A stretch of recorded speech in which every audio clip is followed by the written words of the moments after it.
23장. 그 후에 그들 모두가 예수를 빌라도에게 끌고 가서 고발하기 시작했다.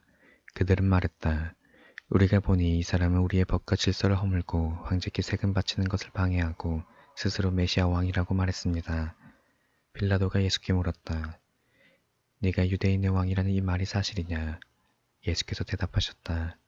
그것은 내 말이 아니라 네 말이다. 빌라도는 대제사장들과 함께한 무리에게 말했다. 나는 아무 잘못도 못 찾겠소. 내가 보기에 이 자는 죄가 없는 인물 같소. 그러나 그들은 맹렬했다. 그 사람은 갈릴리에서부터 시작해서 이제는 온 유대 곳곳에서 평화를 어지럽히고 자신의 가르침으로 백성 가운데 불안을 조장하고 있습니다.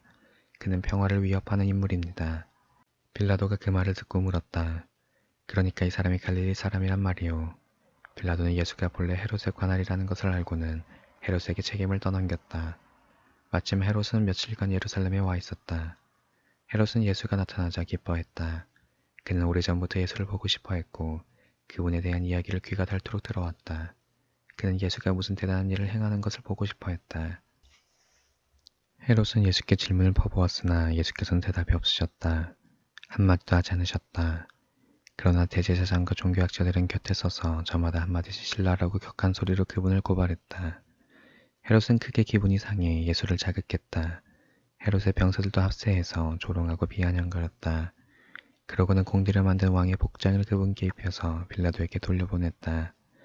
전에는 생전 가까이 하지 않던 헤롯과 빌라도가 그날은 둘도 없는 사이가 되었다. 빌라도가 대제사장과 통치자와 다른 사람들을 불러들여 놓고 말했다.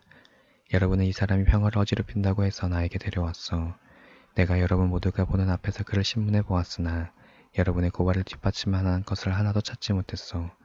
헤롯 왕도 혐의를 찾지 못해 이렇게 무혐의로 돌려보냈소. 이 사람은 죽을 만한 일은 고사하고 아무 잘못도 없는 것이 분명하오. 그러니 조심하라고 경고해서 이 사람을 풀어주겠소. 그러자 무리가 격해졌다. 그 자를 죽이시오. 우리에게 바라바를 주시오. 바라바는 그 도시에서 폭동을 일으키고 살인을 저지른 죄로 감옥에 갇혀 있었다. 그럼에도 빌라도는 예수를 놓아주고 싶어서 다시 분명히 말했다. 그러나 그들은 계속 소리쳤다. 십자가에 못 박으시오. 그 자를 십자가에 못 박으시오. 빌라도가 세 번째로 나섰다. 그러나 무슨 죄목 때문이요? 나는 이 사람한테서 죽일 만한 죄를 찾지 못했소. 조심하라고 경고해서 이 사람을 풀어주겠소. 그러나 무리는 고함을 치면서 예수를 십자가에 못 박으라고 막무가내로 우겼다. 결국 그들의 고함 소리가 빌라도의 말문을 막았다. 빌라도는 잠자코 그들의 뜻을 들어주었다. 그는 폭동과 살인죄로 감옥에 갇혀있던 사람을 풀어주고 예수를 그들에게 넘겨주어 그들이 원하는 대로 하게 했다. 그들이 예수를 끌고 가다가 마침 시골에서 올라오던 구네의 사람 시몬에게 십자가를 지어 예수의 뒤를 따르게 했다. 큰 무리가 뒤를 따랐고 여자들도 함께 따라가며 슬피 울었다. 예수께서 여자들을 돌아보며 말씀하셨다. 예루살렘의 딸들아, 나를 위해 울지 마라. 너희와 너희 자녀들을 위해 울어라. 사람들이 이렇게 말할 날이 올 것이다. 임신하지 못하는 여자는 복되다. 아이를 낳아보지 못하는 태는 복되다. 젖을 먹인 적 없는 가슴은 복되다. 그때 사람들이 산에다 대고 우리 위로 무너져 내려라 하고 언덕에다 대고 우리를 덮어버려라 하고 외칠 것이다. 사람들이 살아있는 푸른 나무에도 그렇게 하는데 말라버린 나무에는 어떻게 할지 상상이 되느냐. 다른 죄수 두 사람도 사형을 받으러 예수와 함께 끌려갔다. 해골 언덕이라는 곳에 이르러 그들이 예수를 십자가에 못 박았다. 두 죄수도 하나는 그분 오른쪽에 다른 하나는 왼쪽에 못 박았다. 예수께서 기도하셨다. 아버지, 이 사람들을 용서해 주십시오. 이 사람들은 자기들이 무슨 일을 하는지 모릅니다. 그들은 주사위를 던져 예수의 옷을 나눠 가졌다. 사람들이 거기 서서 예수를 구경했고 주모자들도 비웃으며 말했다. 저가 다른 사람들은 구원했는데 자기 자신도 구원하는지 보자. 하나님의 메시아라고, 선택받은 자라고. 하하. 병사들도 다가와 예수를 조롱하고 비웃었다. 그들은 신포도주로 그분께 건배를 제안했다. 유대인의 왕이여, 너나 구원해 보아라. 예수의 머리 위에는 이 사람은 유대인의 왕이라고 쓴 팻말이 붙어 있었다.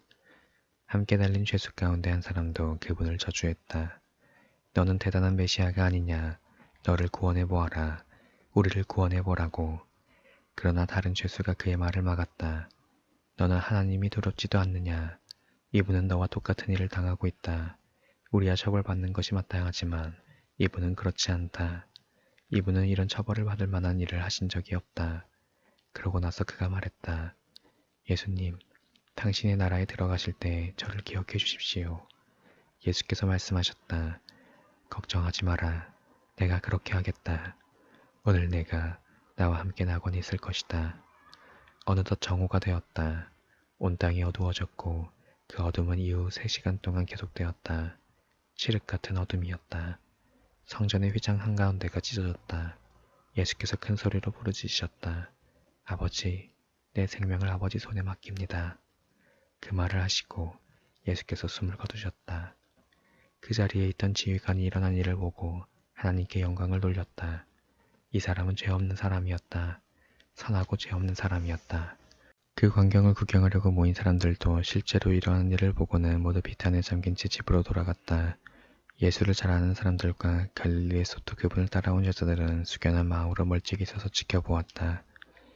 유대 최고의 의원으로 요셉이라는 사람이 있었는데 그는 마음이 선하고 성품이 어진 사람이었다. 그는 의외의 계획과 행동에 찬성하지 않았다. 유대인 동네 아리마대가 고향인 그는 하나님 나라를 간절히 기다리며 살아온 사람이었다. 그가 빌라도에게 가서 예수의 시신을 거두게 해달라고 정했다. 요셉은 그분을 십자가에서 내려 사마포 수위에 싸서 아직 아무도 사용한 적이 없는 바위를 깎아서 만든 무덤에 그분을 모셔두었다. 그날은 안식일 전날이었고 안식일이 막 시작될 무렵이었다. 갈릴리에서부터 예수를 늘 따라다닌 여자들이 뒤따라가서 예수의 시신을 모셔둔 무덤을 보았다. 그러고는 돌아가서 장례용 향료와 향유를 준비했다. 그들은 계명대로 안식일에 조용히 쉬었다.